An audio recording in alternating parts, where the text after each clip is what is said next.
Chez Nehemar, donc il y a un passouk à propos de la génération du Maboul dans Bereshit, Perek Vav, passouk, et il dit comme ça.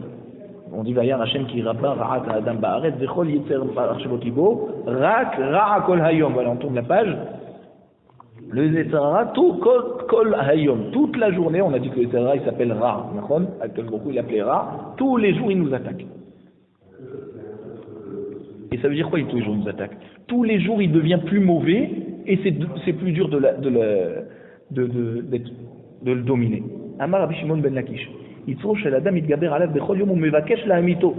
veut dire le Yetzer Hara il nous attaque tous les jours pour nous faire fauter et nous faire mourir. Alors allez-nous chez Nehemar, comme c'est écrit dans Teilim, Perek Lamed Zayin Pasuk Lamed Bet, Sofer Racha la Tzadik ou Mevakesh la Hamito.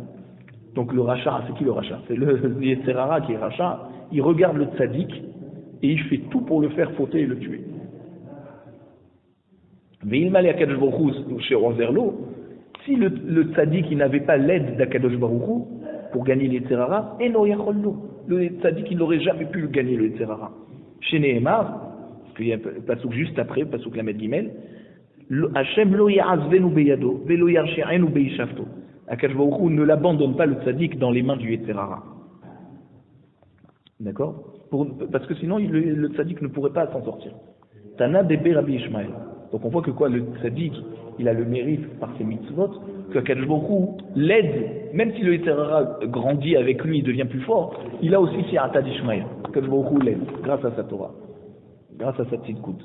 Tana de Rabbi Ishmael. Impaga becha menouvalze, un enseignement très connu de Rabbi Ishmael, qui nous dit si tu as rencontré, ça veut dire si tu as rencontré ce menouval, ce Yetzer Hara qui est menouval, ça veut dire comment on dit, cette pourriture de mocherez-vous les bêtes à midrash, attire-le, prends-le avec toi au bêtes à midrash. Ça veut dire quand tu as envie de faire une avéra, tout de suite mets-toi à étudier la Torah. Im evenhu, si c'est une pierre, ce Yetzer Hara, comme on a dit c'est un de ses prénoms, Nimoar, il va fondre. Im barzelhu, si c'est du métal, mitpotset. C'est quoi mitpotset? Ça veut dire quoi? Il explose. Le fer, quand on essaye de le faire fondre, d'accord, il envoie plein d'étincelles. D'accord? Im even hu nimoar. Si c'est une pierre, il va fondre, dirtiv. Parce que la Torah est comparée à l'eau. On dit tout celui qui a soif, qu'il aille vers l'eau. Donc tout celui qui a envie de, ça veut dire il faut s'approcher de la Torah. Uktiv avanim shahakumaim. Et il y a un passouk dans Iyov.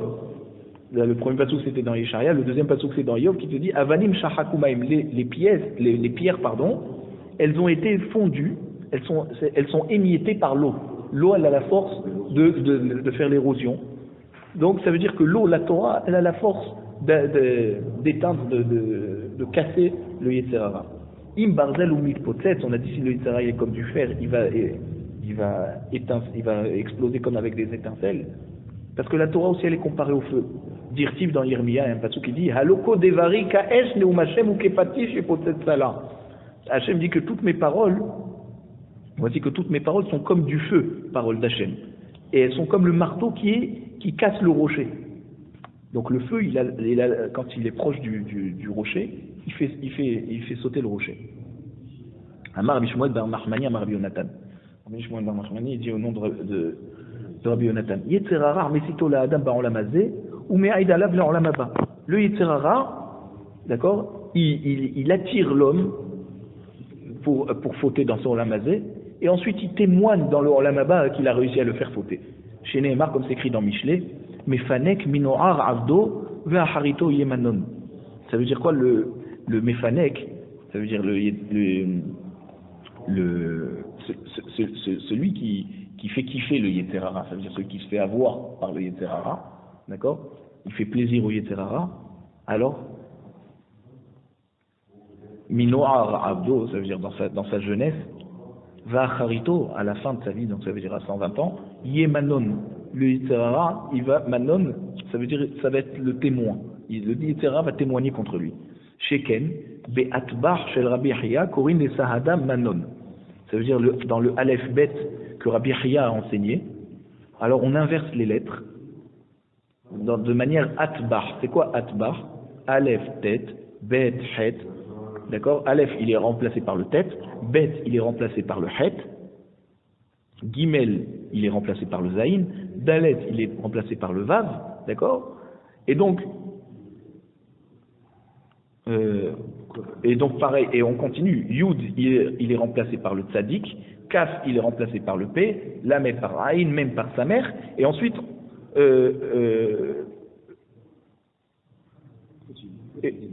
et les dernières lettres, Kouf, Resh, Shin, Tav. Alors, c'est aussi pareil. Kouf, il est remplacé par tzadik. Resh, il est remplacé par P. Shin par Nun. Et Tav par Mem. Et donc, les trois dernières lettres qui restent, c'est le He, le Nun et le Chaf. D'accord? Alors, elles s'inversent entre elles. Samer, il devient Mem. He, il devient Nun. Et Dalet, il devient Vav. Et le He à la place du Nun. Ça, c'est ce que Rabbi Chia a enseigné. Bon, bien sûr, tout ça, ça doit avoir des sources kabbalistiques. Et donc, on a inversé. Donc, Manon, d'accord? Manon, quand tu inverses les lettres selon Rabbi Chia, le même, on a dit, même il est remplacé par.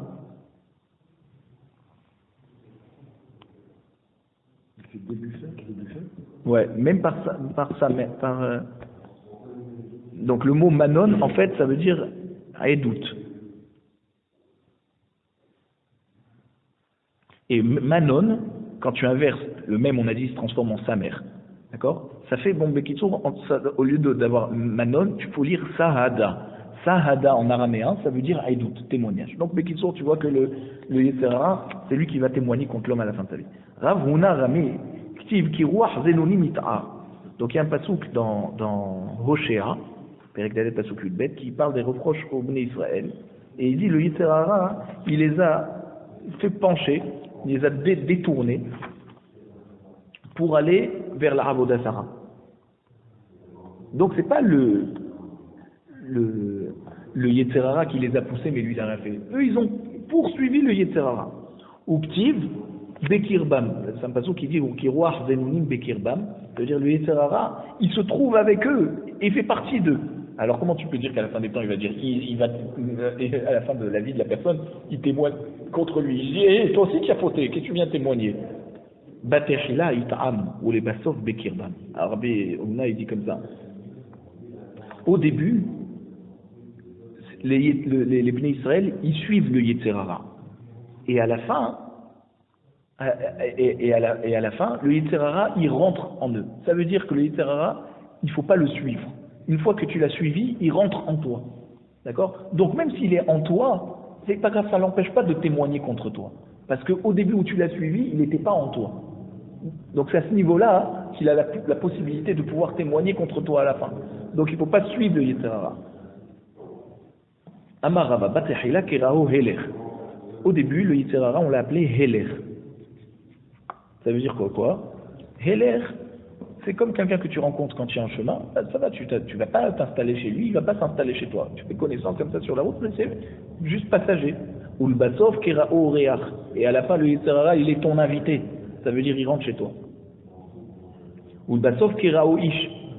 Et à la fin, il devient comme le Ish, l'homme de la maison. C'est plus l'invité, c'est lui qui prend la place.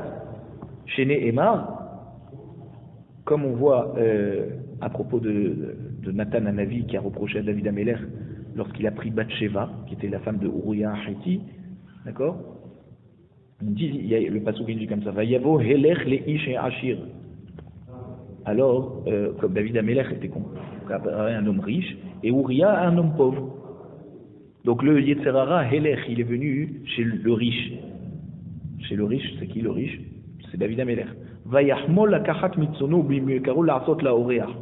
Et il a encouragé à prendre une petite chèvre, d'accord, ça veut dire du menu bétail, pour l'inviter. Uktiv vaikach et kivsat ish arash vayase ala ish aba elav.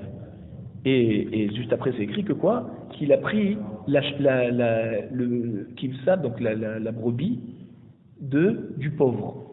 D'accord? Il a pris le pauvre, il n'avait pas beaucoup d'animaux. Il n'avait qu'une brebis. Et le riche, il est venu pour s'en inviter. Il a pris la brebis du pauvre et il lui a donné à manger. Alors David Amelech, il a dit quoi? Celui-là, il faut le tuer. Alors Nathan Hanavi, il dit, c'était juste une histoire pour te parler de toi. Tu as pris la femme de Uriah Hiti qui était le pauvre. Donc il lui a fait une allusion. Amar Rabbi Yochanan, regardez cet enseignement aussi très connu. Et vers Katan Yeshlola Adam. L'homme, il a un petit membre, c'est la Mila. Mar'aivo, Savea. Si la femme, tu lui donnes pas à manger, d'accord? Savea. Alors il t'oublie et il est comme si qu'il est rassasié. Masbi'o, si tu lui donnes beaucoup l'occasion d'avoir des relations, Ra'ev, il a tout le temps encore faim. C'est-à-dire plus tu lui donnes, plus il a encore faim. Et c'est quoi en fait? C'est pour parler de la fin de la vie. Lorsque un homme s'est retenu, alors il a plus de santé. Si il lui a trop donné, et ben à la fin de sa vie il est trop faible. Chez Nehemar, comme c'est écrit toujours dans la Nevoua de Hoshéa sur le clan d'Israël, Kemar Aitam va Isbaru. Ça veut dire quoi? Maraitam, ils lui ont fait du mal, ça veut dire ils ont fait du mal à leur corps, ça veut dire qu'ils se sont retenus, d'accord? Saverou, ils étaient rassasiés. D'accord? Donc on voit que c'est la mila qui sert au tashmish, c'est pas quelque chose ça veut dire c'est quelque chose qu'il faut lui apprendre à se retenir. Amar Rabhana, parce que quelqu'un qui a trop l'habitude, alors après, bien sûr, il sera le pousse encore plus à aller avec d'autres femmes, allez nous.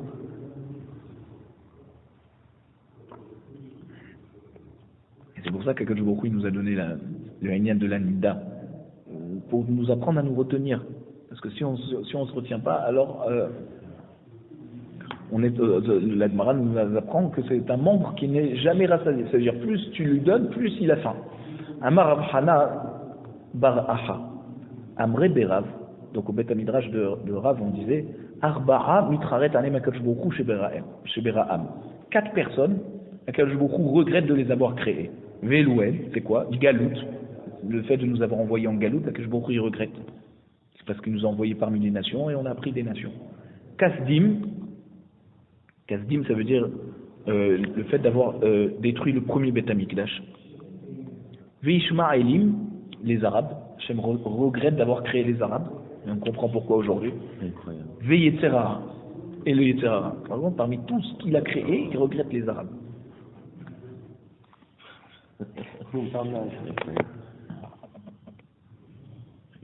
Alors, maintenant on va détailler. Galout, pourquoi Kajbourou il regrette d'avoir créé la Galout?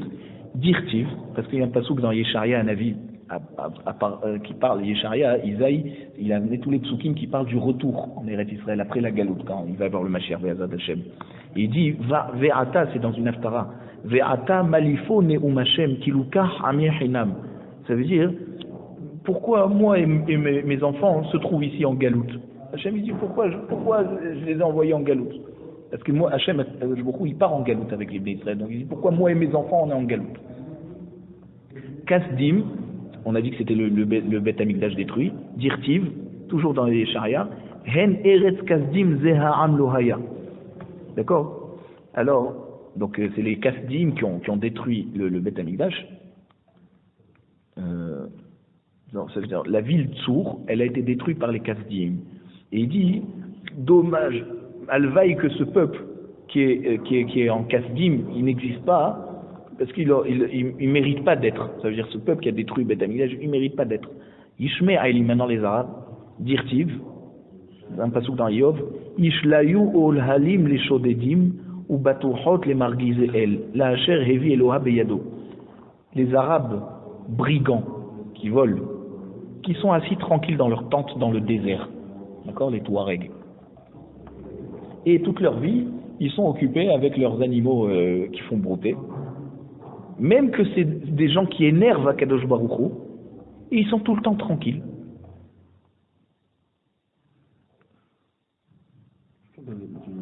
Voilà, donc Ishlayou ou Halim, ils sont tranquilles dans leur tente, les Shodedim, ces brigands, ou Batouhot, les Margizéel, ils sont batouars, ça veut dire ils sont tranquilles, en confiance, alors qu'ils énervent Hachem. La Hacher Evi Eloa Beyado.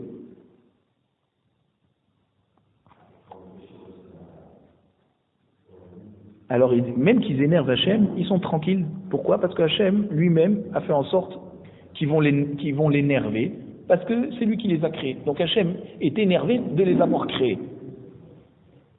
Yetzerara, d'où on sait qu'Hachem regrette de les avoir créés, Yetzerara, dire-t-il, va Hacher Hareoti.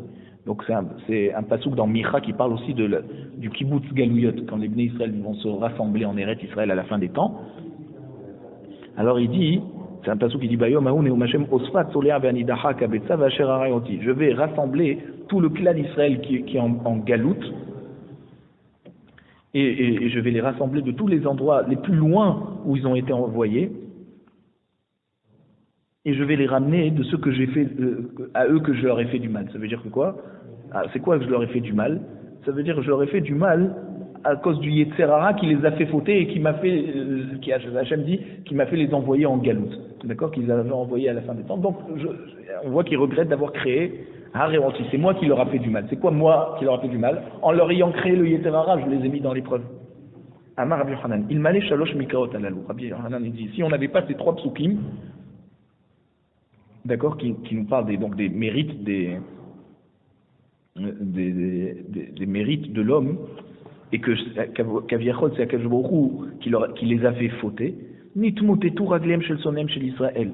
Ça veut dire que les Bnei Israël n'auraient jamais pu se tenir devant le dîme, devant le jugement, à cause de tout leur avérote. Grâce à ces 3 psukim, on sait que c'est Akadosh Baruch Hu qui regrette de nous avoir mis dans l'épreuve et de nous avoir fait faire des avérotes. Si on n'avait pas ces psukim, alors on ne saurait pas que Akadosh Baruch Hu, finalement, il regrette tout ça, et ça veut dire il nous comprend un petit peu dans le fait qu'on fait des avérotes, parce qu'il nous a mis dans l'épreuve. Had dirtiv b'asher hareoti. Le premier, parce qu'une fois c'est écrit Vacher Hareoti, je leur ai fait du mal parce que je leur ai créé l'Yetzerara. Ken il y a aussi un passouk dans Yermia qui dit, comme le matériau dans les mains du Créateur, aussi vous êtes dans ma main, les Bnei Israël. Ça veut dire que quoi? Que le Créateur, il fait ce qu'il veut de la matière. D'accord? Alors aussi, les Akadosh Baruch Hu, ils sont dans les mains ça veut dire le cœur des hommes est dans ses mains de Akadosh Baruch Hu, et ça veut dire il pouvait nous enlever le Yetzerara. Ve'idar, et l'autre passouk qui dit dans Yecheskel, va'asiroti et lev ha'even mibetsachem venatati lachem lev basar. Le fameux passouk qu'on avait dit qu'Hachem il va nous enlever notre cœur de pierre, il va nous mettre un cœur de chair. Ça veut dire qu'à cause du Yetzerara, on a un cœur de pierre qui nous empêche de faire autrement que de faire des avérotes. Rav Papa Amar, Hay, Haf, me Hay Nami, Vet Ruchi etem Bekir Bechem.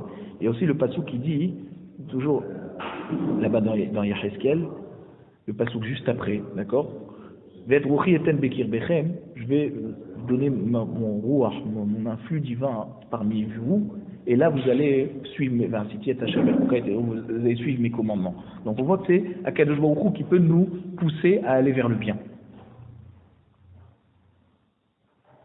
Donc c'est grâce à ces psukim qu'on peut gagner dans le jugement et dire à Akadosh Baruch Hu, si on a fait des avérotes, c'est parce que tu nous as créé l'Yetzerara, c'est parce que tu nous as mis dans l'épreuve.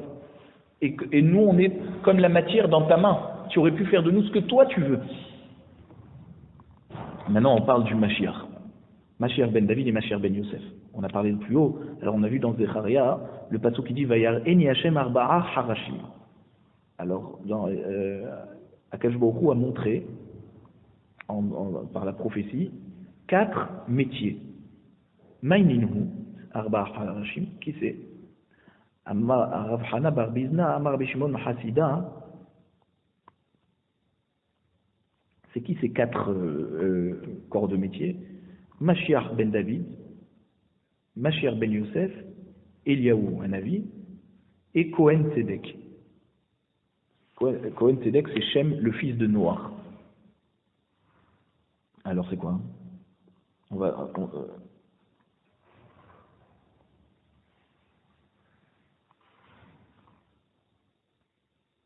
Donc c'est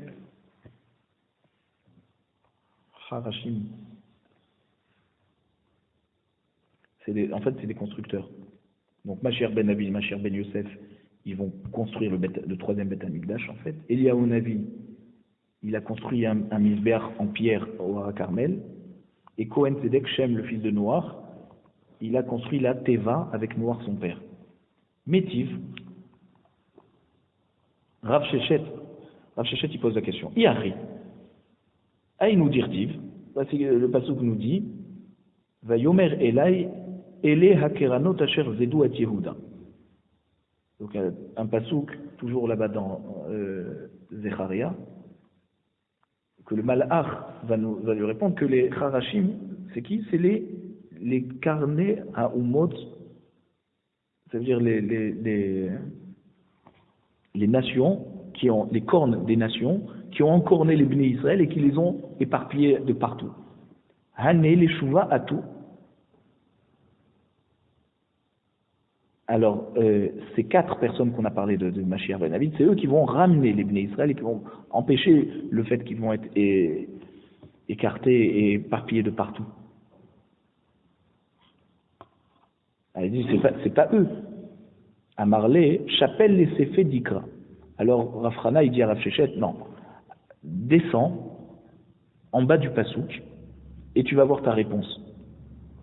Vayavo ele le aharid otam le yadot et karnot agoim anosim keren el eretz Yehuda les arota.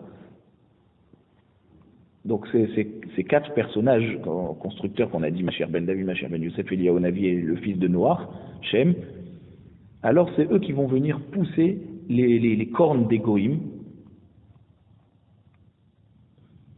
Donc ça veut dire que c'est pas les goïm qui vont nous écarter, nous envoyer de partout en galoute. Au contraire, c'est ces 4 personnages qui vont nous rassembler, qui vont eux repousser les goïm, qui vont eux les envoyer de partout. Amarle Bahade Hana Be'agadda Lamali. Rav Shechet, il lui dit, donc à Rav Hana, il lui dit, pourquoi je suis mitvaker, je m'embrouille avec toi pour des agadot, des histoires. Mais il est plus expert que moi dans toutes les histoires. Moi, je pourrais jamais lui répondre. Donc, j'ai pas besoin de lui poser des questions parce que s'il te dit que voilà, que c'est les 4 personnages qui vont rassembler les Bnei Israël, il n'y a pas besoin de lui dire non, c'est les goïms qui vont nous envoyer. Il faut pas que je rentre en discussion avec lui. Donc, ça veut dire quoi? Il a été d'accord avec ce qu'il lui a dit Rav Hana. Alors, on continue, toujours dans Micha. Perek pasuk dalet vehayaze shalom. On parle de donc ceux qui vont délivrer les Bnei Israël. Vehayaze shalom ashur ki yavo be'artzenu vechidroch be'armenotenu va'akemonu alav shiva roim ushmona nesiche adam. C'est quoi ce pasuk? Il nous dit qu'à la fin des temps, il y aura une paix parfaite, fixe, pas une paix temporaire avant la prochaine guerre. Et si Ashur viendra faire la guerre au Bnei Israël, alors il y aura 7 bergers et 8 princes qui vont l'attaquer, qui vont l'empêcher de nous faire la guerre. Maninhu, qui c'est Shiva Aroim, c'est qui c'est Shiva Aroim, c'est 7 bergers. David Ba'emsa, David Amelech, il est au milieu. Adam, il y a Adam Arishon, Shet, le fils de Adam Arishon, Metouchelach Bimino. Metouchelach, tous ceux-là, ces 3, ils sont à la droite de David Amelech. Avraham, Yaakov ou Moshe, Bismono. Mais Abraham, Yaakov et Moshe à gauche. C'est eux qui vont protéger Ben Israël. Plus personne nous embêtera. C'est vrai que... Alors, ou Maninhu Shmone Nesiche Adam, qui sont les 8 princes, c'est Ishaï, le père de David Amelech, Shaoul Amelech, Shmuel, le prophète Shmuel, Amos ou Tzfania, tout ça c'est des prophètes, Tzidkiyahu, le roi Tzidkiyahu, ou Mashiach, le Mashiach, et Eliyahu Hanavi.